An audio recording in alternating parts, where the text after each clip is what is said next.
Thank you for joining us on 1460 WVOX, America's great community radio station where many different voices are heard in the land. Opinions expressed on our community and open line programs are not necessarily those of the station, its management, or sponsors. As always, we're privileged to amplify the voice of the people here on Vox Populi 1460 and worldwide at WVOX.com for you and yours. VOX from Westchester and now all over the world. 1460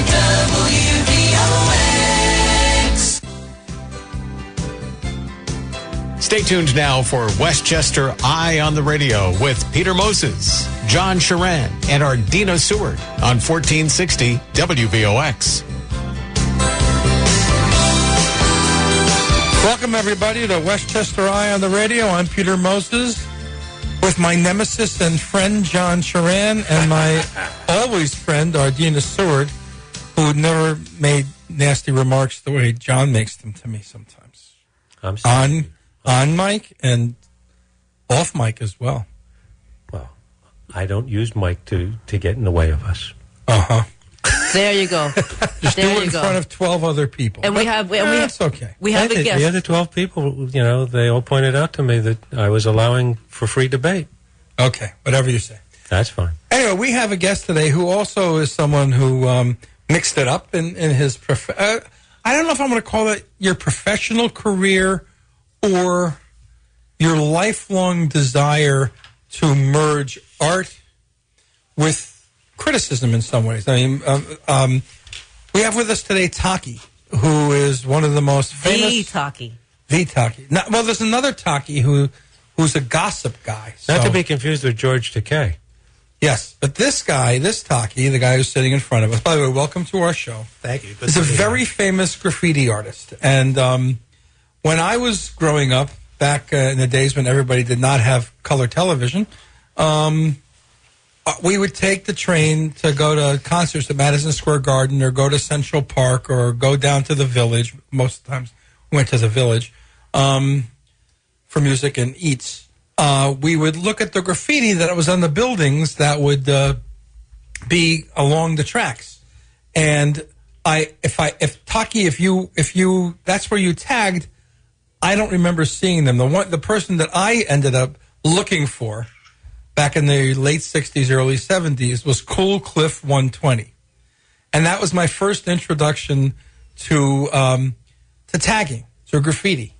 But you weren't just signing your nom de plume, you were making commentary. I would get a lot of comments for what I did. What did you do? How would you characterize what you did?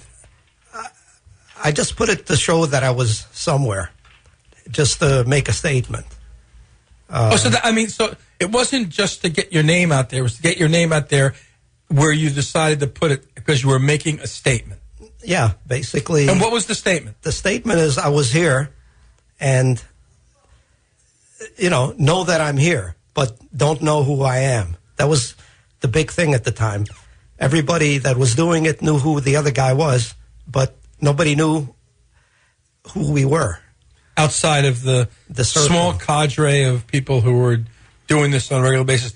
Did you tag mostly buildings, or were you one of the guys who did subways, cars? I did a lot of subways and buses, but basically I just got up a lot downtown. I'm told the 180th Street station in the Bronx was a great place for people to go tagging because it was a huge yard. I never did the yards. Oh, you didn't do the yards? I didn't do the yards. Some people did. The ones who did elaborate. Yeah, because you needed the time. Right. And I never did elaborate. The point of my graffiti was it was the size of my hand. It wasn't big, but everybody knew it. As more people did it, you had to get bigger to be noticed. And you didn't? I never did. I did some big pieces, but only because I had the time or Did you ever do more than just sign your name, your nom de plume? No, I didn't do anything, if you want to call it artsy. And nothing political? No. Are you an artistic person? I'm kind of artistic, but when I finished school, I became a draftsman. That's why That makes sense. That's why my tag is very, very linear, and basically anybody can copy it. But people are always sending me pictures. Was this you at the time? You know. And do you admit it? Now I'll admit it. Were you followed by the NYPD very much? No, not really. Because? I think they didn't know what to make of it. Because once we got caught, and the guy just let us go. You were caught only once? The cop didn't catch us, but we did a big hit in an elevator of the subway, and the guy that was in the car, as soon as the door opened, there was a cop there. And he says, these guys just destroyed the elevator. And the cop said, you know. I imagine that was not under Giuliani. I don't know who was then. Well, probably was earlier. 1970. Yeah, that would have been John Lindsay was still there, and then he was replaced by aged Abe Beam. Yes. Which I think you should always attach the word aged. I think basically at the time they had bigger problems than graffiti. That's right, they did. Yeah. Well, we're going to go to break in a few seconds, and we get back. I think the other two people here with me are my friend Ardina and my nemesis and friend John Sharan. Will have their own questions. John's will be law and order type questions. Ardina's will be more about explaining the psychology behind why you wanted to do that. You don't know and why me it was important. Completely. I know you well enough that if I hadn't said anything, you were going to stick to a law and order thing. Like, what about the public defacement of buildings? You're painting him as being one-dimensional. You don't know him that well. He's pretty one-dimensional. Anyway, this is Westchester Eye on the radio on WVOX and WVOX.com. We're 1460 AM on the dial. And I don't know if Steve Miller's listening today, but don't you dare call in today if you are listening. Bye now. WVOX. Let's return now to Westchester Eye on the radio with Peter Moses, John Sharan, and Ardina Seward on 1460 WVOX. Welcome back to Westchester Eye on the radio, our weekly discussion of issues relating to Westchester and the surrounding area. And we do have a bit of a cultural touchstone in the studio here today. As many people know, graffiti has been something that has been around especially strong in the 1960s and 70s. And one of the people who led that was an individual known as Taki 183. And he's here in our studio talking a little bit about that situation. And I was going to ask, what led you to start graffiti? My friends were doing it. Okay. So I just tried my hand at it, and I kept going. Now, you spawned a lot of copycats, it seemed, out there, because it seemed like you were rather prolific in the way that you were in many different places. What did you use to try to use as a guide to say, gee, that would be a good place to make my mark? Mostly a good surface and a place where people would see it. Mm-hmm. Mm-hmm. And was there any particular style? I mean, I know that you basically kept your graffiti small. You kept it mostly to writing your name. Did you have a particular style? I mean, most people who are in some way, shape, or form artistes, they tend to have, they favor certain colors or they favor certain shapes and designs. Did you have any of those characteristics? No, and a lot of people in the Heights didn't have it. Mm-hmm. A lot of people would use their street number, mm-hmm. like I had 183. In the other boroughs where there weren't a lot of street numbers, like Brooklyn, they evolved more of the style, mm-hmm. just to make it stand out. Instead of writing Joe, they'd write it, with a flourish, with a star on top, or something to make it stand out. Now you mentioned before that most of your tags were small. What's the biggest one you ever made? I did one at George Washington High School in the field, mm-hmm. at the top of the stands. Mm-hmm. Mm-hmm. But that was just because it was quiet there. I had some spray paint, and I just did it. Now, I understand that as time went by, you actually were able to do some work that was featured in galleries. Could you tell us a little bit about that? What happens is a lot of the stuff I've done has ended up in galleries, only because it was of a certain era. I never did anything to sell it directly. Gotcha. But now whenever there's graffiti, they always want to see the original stuff, where it started from. And yours was just the simple Taki 183. Yes. Basically out there. And I guess you made a lot of people realize that there's a lot of different ways to write Taki 183. Well, yeah. I mean, a lot of people who were artistic on the inside, and they had no way to show it. They would show it in their graffiti. And that's how it's progressed through the years. Now, you had mentioned before when we were in the first segment, we were talking about actually being caught one time and thankfully being able to avoid any kind of police involvement when the officer basically said, no big deal. What eventually led you to get out of graffiti? Basically, I got a car and, I just moved on from it. I just had You outgrew it. Yeah, I outgrew it. And how old were you when you stopped tagging? About 18, 19. And you started at what age? About 16, 17. So did your parents know you were doing it? Yeah, after a while they figured it out. And did they say, "Don't do that, Taki, stop that"? Yeah, but it was harmless. I could have been doing a lot worse. So, which brings us to what we had spoken about earlier, that particular era was an era of rebellion, but it was not violent rebellion. It was more or less an annoyance, but nobody was getting killed, and it wasn't as bad as it is now. Kids were able to express themselves without guns, without knives, without gang behavior. Yeah, we were doing it. We were hanging out anyway, so it gave us something to do. So instead of just walking around, we'd walk around with markers. But it was more than that. There was a defiant factor in this. I mean, you wanted to be seen because you wanted people to know you were there. So there was something more than just tagging it. It meant something to you. Yeah, but a lot of guys that took it up from me, they would do it in front of people just to say, I'm doing it in your face. And what happened in the 80s when album covers started appearing that looked like they were graffiti, and they started to do graffiti artwork, and then you started to see a lot of mainstream media do coverage, and MTV would showcase graffiti type, or very artistic graffiti T-shirts. types, and T-shirts and things like that. Did you feel that was moving away from what your original purpose was?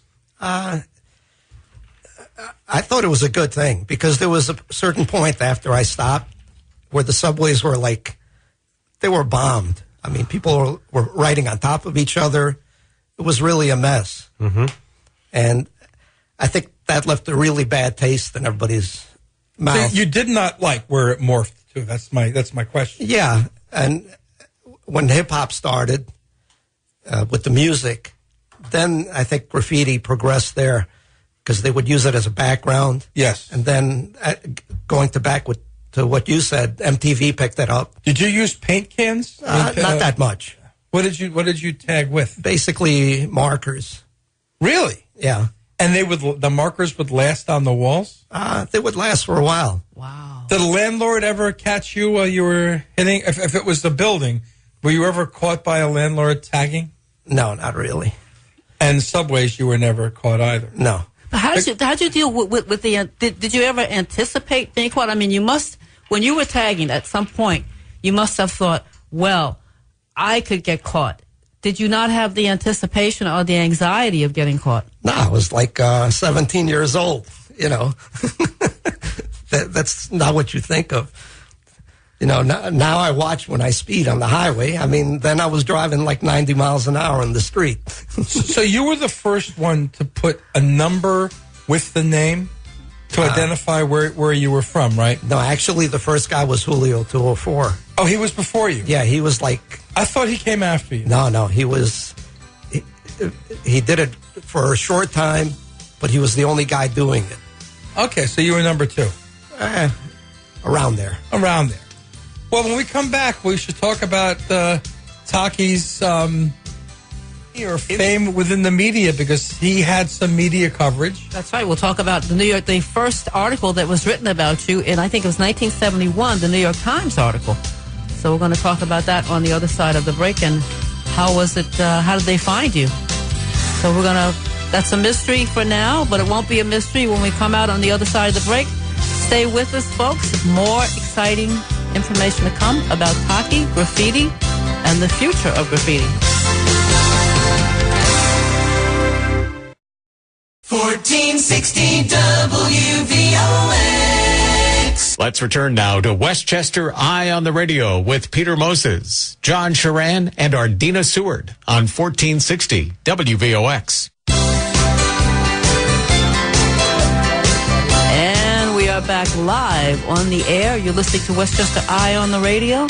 I am Ardina Seward with co-host Peter Moses, John Sharan, and battling John Sharan. I'm using no adjectives. It is John Sharan today, and not even John Sharan the man. John Sharan the man. No, thank you. Why? Spelled because that's what she's done for several months now. Churan. But speaking of the man, our guest today is Taki 183, a legendary graffiti artist. Before we go any further, though, are you willing to identify yourself by name for the show once, and then we won't go back to it? What is your actual name? Demetrios. And no last name. It is Demetrios. Well, he still has a professional we made a promise. Exactly. We made a promise not to use his name. So it's Demetrios. But we were talking before the break. Sounds Greek. Yes, he's Greek. We were talking before the break about the New York Times article, which was written in 1971. So how did that come about? And it was on the front page. On the front page, no less. Talk about publicity and notoriety. Yeah. So how did that happen? I guess somebody came around the block and they left their phone number. They ratted you out. That's what happened. Not on the block. Yeah. They won't say that's the guy. They'll say leave your number. Did you feel when that appeared? Did you feel exposed? Wait. Before that. Yeah. But you decided to call them back. Yeah. I used to call everybody back. Really? Yeah.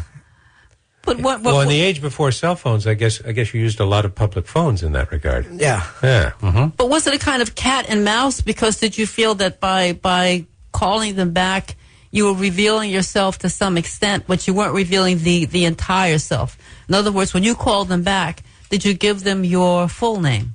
No, they didn't really care about the full name. They just wanted the story, like, what's happening. So it was just increasing the intrigue. Yeah. Now, speaking of intrigue, what do you? There's a whole host, as you are aware, of new graffiti artists now. The next generation, Banksy, whose style is very different from yours, but has the same kind of. He's shrouded in mystery. The same way that you actually were. He was outed recently. He was outed, but for years nobody knew who he was. The same as Taki 183, and it's kind of the same MO. Do you like his graffiti? Do you think that is that graffiti, or is that? Well, it's basically it's street art. That's what it is now. Yes. But has it become? I think what I'm trying to say is that. With Banksy has reached a kind of celebrity status. You also reached celebrity status, but Banksy has reached it in a different way. It's become a kind of it's a celebrity culture. Celebrity. I don't think they're even comparable. You were the start of a movement, or at the beginning of a movement, and he's capitalizing on the disposable culture that we live in nowadays, where everything gets monetized. You weren't doing this for for hopes of money. No, Banksy is celebrity chic, where Taki 183 was celebrity, but in a very personal urban form. And that's my point. Yeah, one's more legitimate. I think that Banksy's a fraud. Taki was the real deal. Yeah, you know, if graffiti never started, and there'd be no Banksy. No, but at this point, what if Banksy just showed up one day and he started doing what he's doing? Then it would be organic. Then it would be what I'm doing, only at this time. Except that everything nowadays is monetized. I mean, I don't know how many any of the three of you watched the Stormy Daniels interview. I did. Yeah. No. Because? I was sleeping. I was sleeping at 7:15 at night? I took a nap. I was busy watching. I got up for the Australian Grand Prix at dark 30 the night before, and I was just exhausted. Turan. Anyway, Turan. Then John, you're not going to be part of this conversation, but I'm watching this, and she sounded fairly legitimate to me. But I can't get out of my head that nowadays people go on TV for basically not to just tell their story, but to then have someone buy their story. Mm-hmm. Right. When Daniel Ellsberg turned in the Pentagon Papers to the New York Times, he did not do that to make money. And the Times ended up making money on the Pentagon Papers, not Daniel Ellsberg. I mean, nowadays people do things for the notoriety, but not just the notoriety. They also want to be paid. Well, let me put it this way. You know, I could have gone back into my shell, but basically just being here today, I'm keeping my name up there. Mm-hmm. And you are, as John said a few minutes ago, you are in art galleries. I mean, and people do buy your stuff. They would buy it whether I was out there or not. Absolutely. But the point is that, but you came upon this from wanting to take a stand, a societal stand. You didn't do it to end up in galleries. Oh, no. Well, I think most of the younger taggers, or they're not even taggers anymore, most of the younger graffiti artists are looking to make a living from this. What I found is a lot of the guys that are doing the big pieces now, they are real artists because they've been like classically trained, believe it or not. You wouldn't think so. But it's really hard to make a living on straight art, on portraits, on this kind of stuff. But people are more likely to buy graffiti and put it up somewhere. Not people in Iowa, but people. It's considered hip. It's considered. I know. We just had this past year. There was a huge debate about a building that had been a great bit of graffiti art. I remember the one that. in Queens. Yes. I remember and that. they wanted to tear it down, and there was a huge outrage about it. And they won. Mm-hmm. They got to keep. I think it was called 5 points. 5 points. Yeah. Because it's part of New York City. It is as part of its character. It's part. It is part of the character of New York City. Yeah, but when you're doing street art, you know it's not going to stay up. You have to know that, unless you do a legal war where the landlord says, "Paint this for me." If you go outside and do it, you know it's transitional. And we have a call from Marty. Yes, Marty? Hi, good afternoon. This will be real quick. Okay. What I suggest on the subject is get on the Metro North train in Pelham and take it down to the New Rochelle train station. And you will see the type of graffiti that you're talking about, all different colors and sizes and curse words and blah, blah, blah. Just you can get off the train there and get to the other side, and they've attacked other parts of that train station. Thank you very much for the call, That's Marty. a legitimate observation. Thank you very much for calling in, Marty. The other cities deal with it differently. Like the city of Montreal, I go to Montreal every year, and every summer they have a graffiti festival in the neighborhoods that have public housing. Since the buildings are largely, as they are in the United States, nondescript buildings, and some of them are quite run down. But the city of Montreal allows artists, who deal in all kinds of medium, to do graffiti that's reflective of either the neighborhood or their own perspectives. And you can go on Montreal walking tours that are just about their graffiti. They have that in Sweden. They have it in Athens. It's all over. We saw it, Caitlin and I were in Iceland. We saw it in Iceland, of all places. Oh, the graffiti's it's there. Just, it's all over. But these communities have embraced it or used it for the right reasons. I mean, to clean up, to make a housing project look better, that's a nice thing to do. The better thing would be to blow up the housing project and put in better buildings. I mean, that's really, it's really just a patchwork kind of fix, but it does exist. And whenever I go to Montreal, I look for the graffiti there. And on what's called the Main, it's one of the sections on the plateau, there's a beautiful portrait of Jackie Robinson on the side of the building where Schwartz's famous deli is.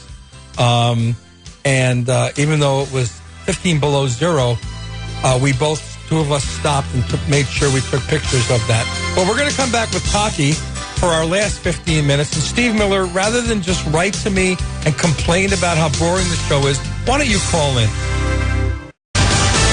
On the right side of your radio dial. 1460 WVOX. Let's return now to Westchester Eye on the Radio with Peter Moses, John Sharan, and Ardina Seward on 1460 WVOX. Welcome back to the final quarter hour of our weekly discussion here at Westchester Eye on the Radio. I'm John Sharan, along with Peter Moses and Ardina Seward, and our special in-studio guest, the legendary graffiti artist Taki 183. And I wanted to ask before we got too far astray, after the Times article came out on the front page back in 1971, how did your life change, if it changed at all? Did your friends treat you differently? Did other people treat you differently? I probably got more interview requests. But the thing that really took off was when I was interviewed on Channel 2 on CBS with video. Mm-hmm. And I asked the guy, when's it going to be on? It's 6 o'clock news. So we went to the laundromat on the corner. Now, was your face shielded so people could see? From the back. Okay, there you go. And it was on, and when we saw it, we said, wow, this is great. You know, for a stupid thing, we're on TV. You know, and it just got around, and then everybody with the right hand was writing, you know. Yeah, I guess, what year was that? Was that right after the Times article? I think it was about the same time. So 1971? Yeah. Could it have been someone named Chris Borgen? Who knows? Wow. Because he was a former New York City cop who was the king of street reporters back in that era, right? And Borgen. Yeah, I didn't meet Chris till 1984, but when I met him, I was in my mind in the presence of TV journalism royalty. He's a great guy. He was a great guy. Do your obviously by now your children know that you were Taki 183, and when you first told them, when they first found out, how did they react? Well, all their friends think I'm really cool, you know. So, but did you, if as a father now, and having children, and let's say that somebody came to you and they said, well, you know, Mr. Demetrios, we saw your son tagging a wall. Well, how would you react? Oh, yeah, he's really good. He did some walls in Greece where it's legal. So, does he make a living doing it? No, he's restoring Ferraris and stuff. Ah. Nice. Now, you know, as a retired graffiti artist, how do you view the graffiti scene today? Do you like the way it's evolved? Well, are there things... First, you never retire. Okay. Yeah, I was going to say, how can you say he's retired? He's 1 second away from getting out his marker or a paint, you know. Well, the thing with the graffiti scene today is, the amazing thing is that I meet guys who are doing it now, and they're really interested in the origins, which is kind of weird, but it goes back to Rome. I mean, they found graffiti on walls during the Roman Empire, and it is the general consensus by social theorists is that people who live in anonymous societies. That's where you will see graffiti, because the whole concept of graffiti is saying, I am here. That is so that your name gets out, so that you are recognized. Yeah, it's like Kilroy. Like Kilroy, exactly. Yeah. It's on the tombs in Egypt. There's graffiti. So wherever you, and it's in the tombs, the prison in Lower Manhattan. Yeah. Well, there it's the numbers with the days marked on the wall. but it's. I've never been in. You've been in a cell there. You saw that? Yeah, it's not. Wow. Not a very pleasant experience. No, but they find in caves all over the world, something about graffiti. And when they uncovered Pompeii, they found tons of graffiti on the walls of Pompeii. Most of them very sexual in content. But Kilroy was not there. Kilroy was not there. What is it? So like for a good time call, Mario? It was something like that. But I remember that you didn't grow up with boys' bathrooms. You were in girls' bathrooms, unless you were hanging out in boys' bathrooms. Oh no, we never had co-ed bathrooms. You sure you never went in there? Oh no. Anyway, in boys' bathrooms, maybe not in Catholic school, but in public schools, in working class communities like where I grew up in Portchester, there was graffiti chiseled into the stalls, and sometimes there would be, I'm assuming, girls, not women, for a good time call, or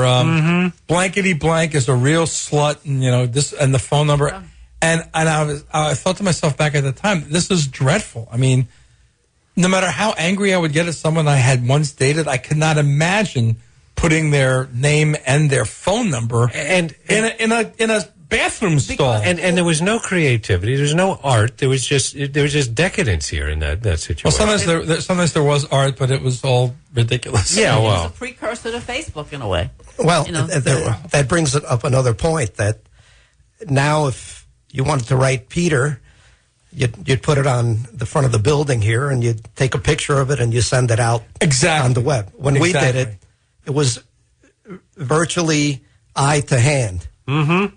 You'd see it, you'd do it.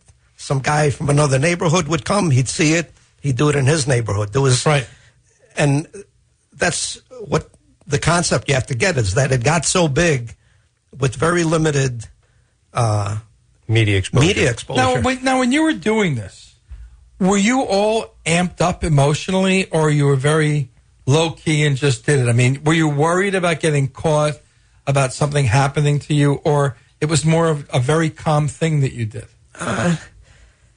It was pretty calm. I mean, we were just doing it, and we didn't think, some squad was going to come and, track us down. Did you ever do stories with the graffiti squad?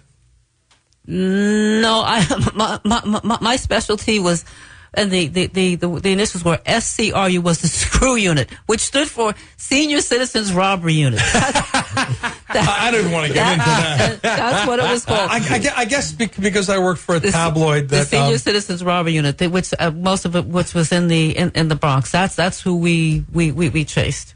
Well, I remember having someone from the transit authority say to me, Peter, because the transit cops get short shrift in New York City, just like the housing cops do.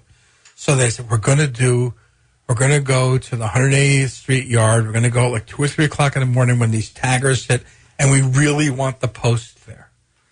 So I would look at them and say to myself, I'm not getting up at 1 o'clock in the morning to go to the stupid subway rail yard, and do this. But after 3 or 4 times of them asking, I caved in, and so I was there when they nailed a couple of guys who were doing it, and I was sitting there going, God, what an enormous waste of time. But that's exactly what it was. It was, and it wasn't. I mean, at some point, it got out of control. It got out of control, so you had to draw the line somewhere, which brings me to the next question. Do you ever get the urge sometimes in the middle of the night to get a marker and go out there and tag? Would you ever tag again? No, I still tag. You're not going to tell us where, though. No, if I'm in another city or something like that. Under your nom de plume. Yes. And you're still tagging. And what do you use as your writing instrument? Just regular markers. You're still Sharpies are us. Yeah, whatever. So now, do you want to reveal which cities you have tagged in, or is that to be kept confidential? I get around a lot now. If I did it, what I would tag as? Petey. I bet you. Don't Yes, give I me the do. eye. Let him tell you. Go ahead. Willie M. 24. Willie Mays 24. That's what I would tag as. Well, not about me. It would just be Willie Mays 24. Well, You just alerted the cops. you can tag your alter ego or what you want. My hero. Your My hero. So you're never going to stop tagging then? I mean, if you got a marker in your hand, and You know they're going to dig up He's his... still tagging. Because I don't know that Taki's not a vampire or a zombie. So when somebody decides to dig up his grave 100 years from now, because I think you're going to live to be 130, 140. The inside of the casket. The inside of the casket, there may be some markings in there. But Unbelievable. Yeah. Where can people see your work online? Because we're about to close Well, the right show. there. just Google Taki 183. Ardina, who do we have next week? We have the lovely Yelena, who is a documentary filmmaker who is going to tell us all about a film in progress, documentary in progress on blacks in Russia. Yes, I actually said it. They exist.